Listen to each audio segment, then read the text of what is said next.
Hey everybody, Scoutcrafty here again. It's midweek Wednesday. Hope you're doing well.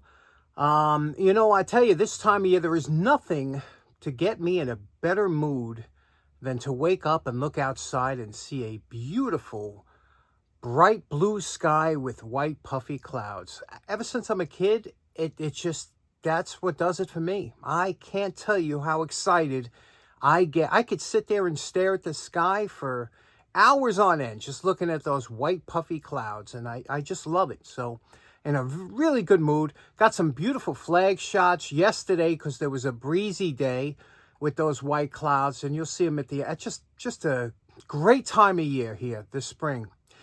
A few things to talk about.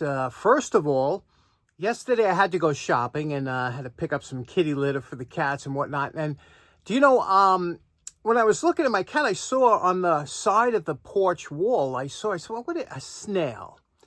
Now, we don't get tremendous amount of snails, but we do get a few every now and then. I'm always fascinated with snails. Just an amazing creature, aren't they? And I don't know how this guy got up where he is, and God knows how long it took him. But I knew I couldn't leave him there because, with the cats and everything, you never know.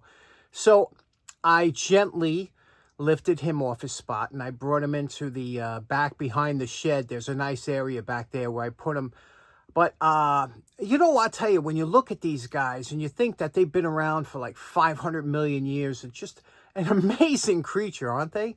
And part of the mollusk family, and a slug is actually also part of the family, but slugs have internal shells, whereas the snail carries the shell on its back. It's just something that you don't often see. I wonder if you have a lot of them where you live. Probably my friends in the UK probably do. They like that kind of moist weather and everything.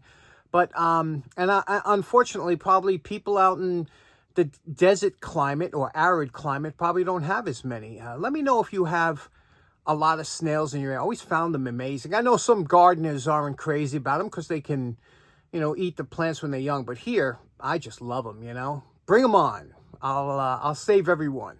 I was out the other day and I happened to be in a store and I saw that they had a white number 7 polishing compound, brand new container.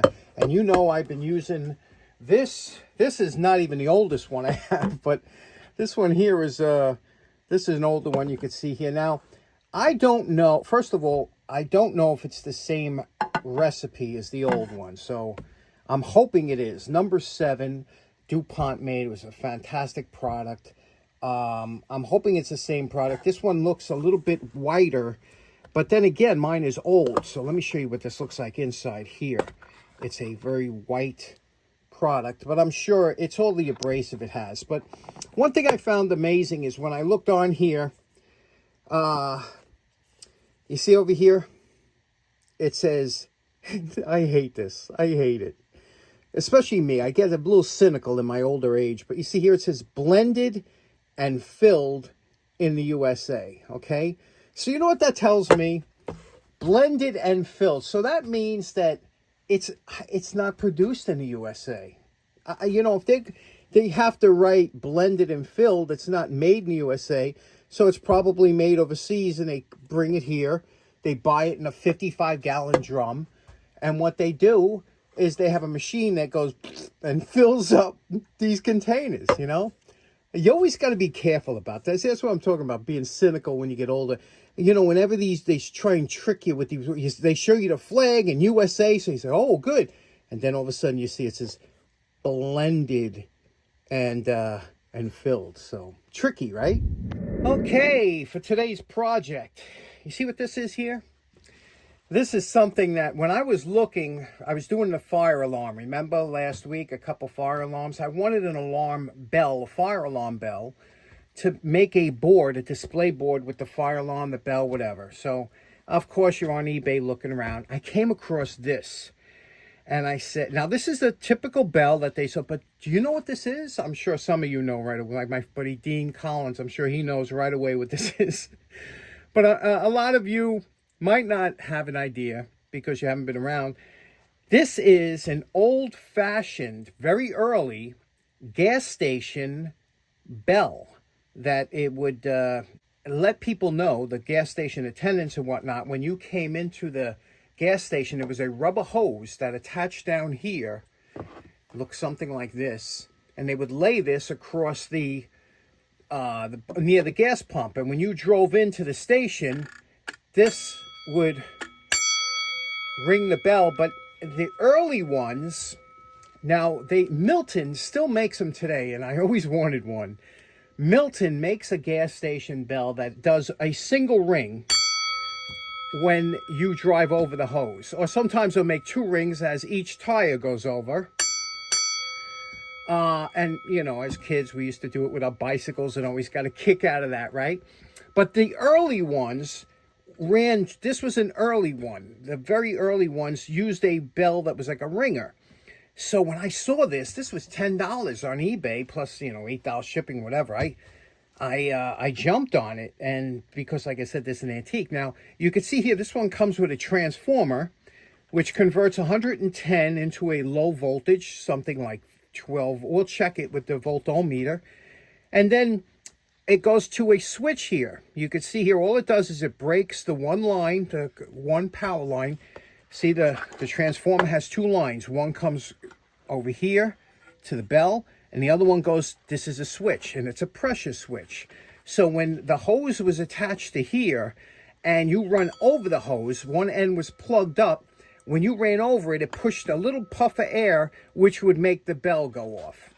It's genius, right? However, I got this. I have no idea if it works. I said, either way, it's so simple. Let's see what we can do. So let's plug it in.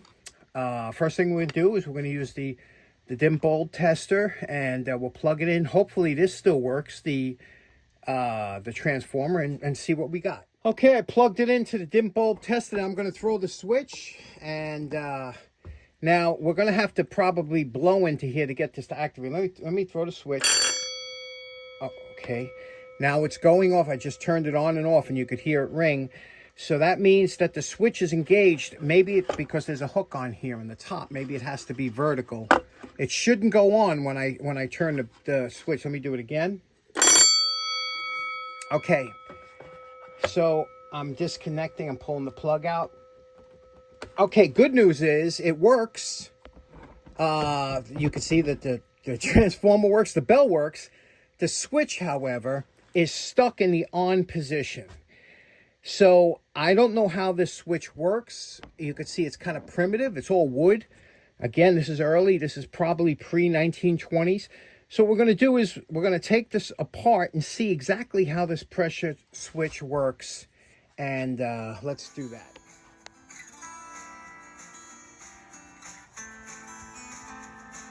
Okay, the screws are out. And you could see under here, well, I can see there's a lot of dirt here, but it looks like some kind of membrane. See this? But there's dirt here. Let me unscrew these bottom 4. Okay, here is the switch removed, and let me tell you, this is simple yet genius. Okay, and let me show you. Here was the one connection for the transformer, and here was the other one. So there is your switch. Okay, it just, you know, from here to here. Now what you have here, and this is filled with dirt, as you could see from years. You see what we have here?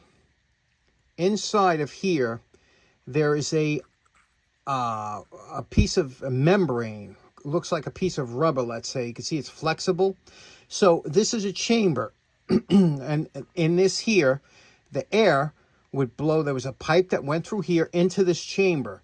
When air came in here, as if running over the hose, it would expand that chamber, which would push this part of the switch here, this piece of metal, against up here. And this is an adjustment, this screw.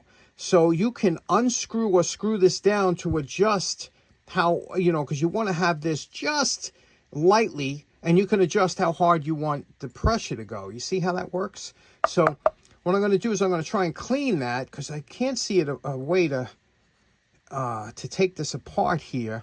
Let me see. Okay, you see what I did? I cleaned up that contact there. There's just a membrane here with a pocket in there. I cleaned up that contact. I removed the screw up here, the top contact. I cleaned this with the wire brush. There it is, a brass contact. So when this is screwed down in here, this is threaded, that block, you can adjust, and it does work. When I blow into here, that membrane still works. So let's put it back together and see if we can adjust it to work. Okay, I do not have the correct size hose, but I just taped on here, just over the edge here. We're using actually a thinner hose. I'm going to blow into it. Now, you have to adjust this. It's a very fine adjustment. You adjust this so that that membrane will act. You can make it either, you know, like if only you wanted trucks to activate it, or you can have it go down very low. So I'm going to blow in it just for a second and show you what it would sound like. How awesome is that? 100-year-old technology still works.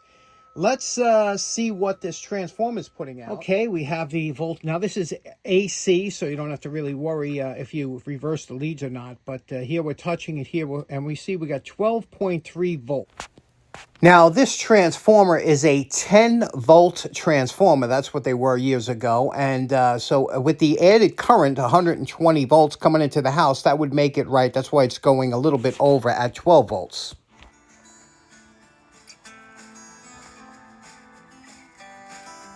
This is called rubbing compound. You never see me use this. This is an extra heavy grit for extra heavy wear.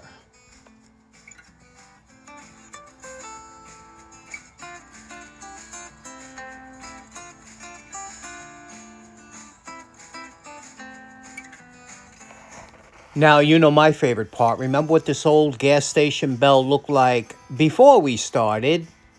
And we're calling this project done. Boy, I really had a good time with this one, because for the simple reason, when I got this, I loved the way it looked so much. I didn't want to change it with a restoration, but you know me, I'm not a patina guy, so I said, let me see if I could bring, keep the flavor of this and bring it back. And I think it just came out great. Let me show you what we did. Now, the beauty of this restoration is there is absolutely no paint or any kind of enhancement of. Everything you see here is completely 100% original. What we did with the board, starting off with the board, is we used butcher's wax thinned out with mineral spirits. We cleaned the board with mineral spirits, then butcher's wax, so we brought back the board. And all the wood, again, using lemon oil to enhance the grain, and because it was so dried out, you remember that. Cleaned the transformer, polished everything out. We used the rubbing compound. You don't usually see me use this. The rubbing compound, that's the more abrasive of the polishing compounds.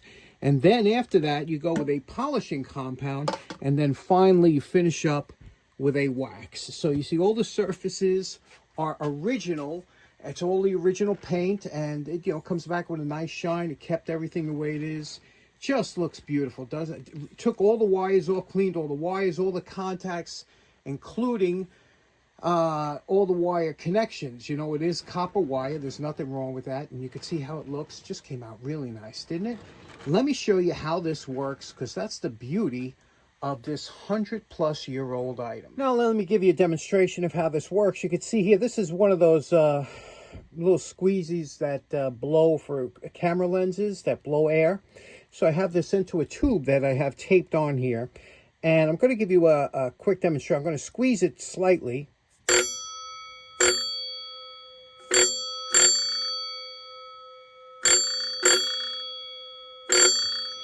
So you can see how, and you can adjust this to make it that you'd have to squeeze it harder or softer, but how beautiful is that? Okay, so in closing, I got to tell you, that was one of my all-time favorite cleanups.